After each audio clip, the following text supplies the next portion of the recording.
Alright, today's deck profile is going to be a different type of video. I haven't put this deck together yet, nor have I playtested it. Instead, I'm going to explore all the various options and utilize lists from various sources, including DigimonMeta.com. While not a complete one-to-one when it comes to testing, Japanese lists do provide a sense of how useful certain cards are.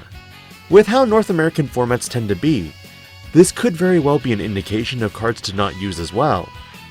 I'm not saying the list in this video is perfect, but it gives you ideas to consider, and a place to start. Level 2 wise, every build will run the mandatory 4 copies of Gate of Deadly Sins. This card is similar in some ways to King Draziel, but mostly in that the play cost of your 7 Great Demon Lord Digimon are reduced by 3 for each copy of this card that has an active inheritable. Meaning if the top card of your breeding area is Gate of Deadly Sins, you'll only ever have at most a reduced play cost of 9 by default once all your eggs have been consumed, or 12 if you have 15 or more cards with different names in the 7 Great Demon Lord trait in the sources. And while some players have considered a 5th egg, King Draziel ultimately locks you out of playing Ogudomon from trash without paying cost once you have 7 or more cards with different names in the Digivolution sources.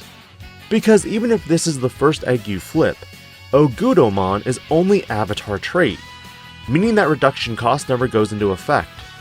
While true, you could hard Digivolve on top of one of your Digimon with the 7 Great Demon Lord trait, ultimately that's another risk factor that could give your opponent a turn to delete your main win condition.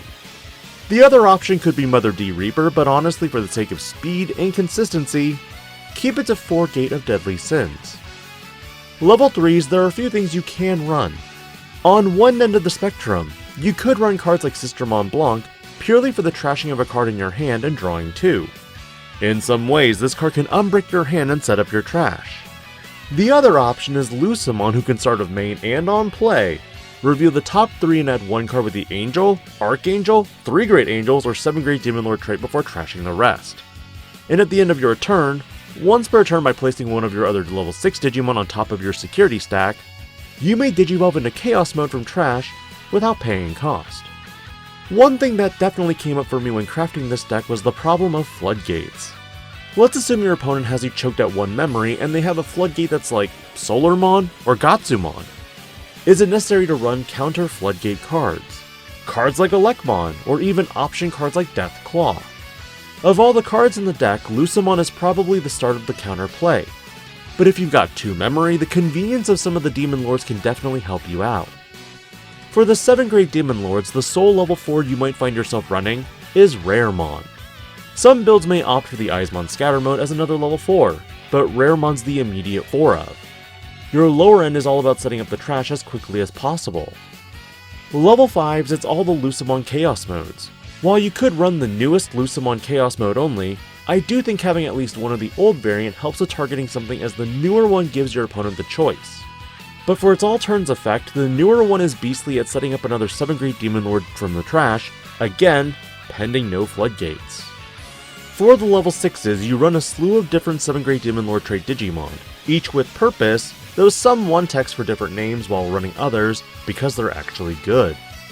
Starting with the 1 text, Beelzemon X and Leviamon X are the 1 text mainly because you have potential for removal and alternate game enders. Belphemon Sleep Mode is a tech I am considering mainly for the fact that it can slot the other Belphemon from trash underneath and give you a body that can't be affected. Barbamon, however, is truly the one of due to having a different named 7 Great Demon Lord. It's not the best Demon Lord, but it will still have its uses. For the 2 copies, Belphemon Rage Mode, Leviamon, and Lilithmon are the somewhat usable Demon Lords that outclass the others. Leviamon in particular will be good for wider building boards unless they float, like Numemon. But the 4 ofs definitely go to Beelzemon and Creepymon for the control they can do, along with setting up additional checks or blocking and dealing with those pesky floodgates I mentioned. Which again, you'll need at least 2 memory for Creepymon to go off if a floodgate is stopping you from playing them, or cost reducing them.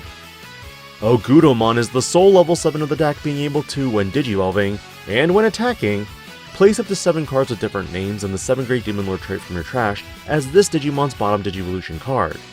Then if you placed 4 or more cards with this effect, delete one of your opponent's Digimon or Tamers.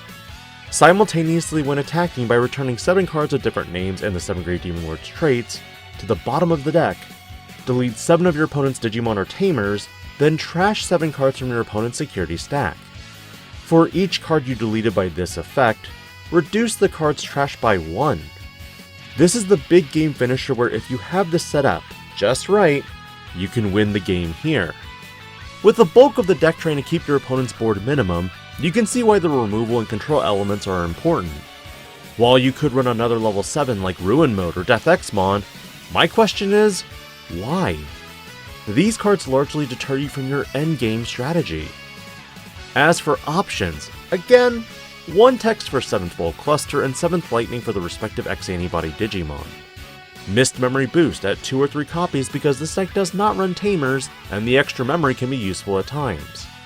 But with Biting Crush, this is largely removal and set up for leviamon, because again, this can dampen your opponent's strategy of playing Digimon by effects. Even for this deck, in the mirror. Ascent of the 7 Great Demon Lords allows you to accelerate your game plan with the Gate of Deadly Sins, and even play 1 from the Digivolution cards in the breeding area without paying cost. Again, this option card mirrors in some ways the Royal Knight option.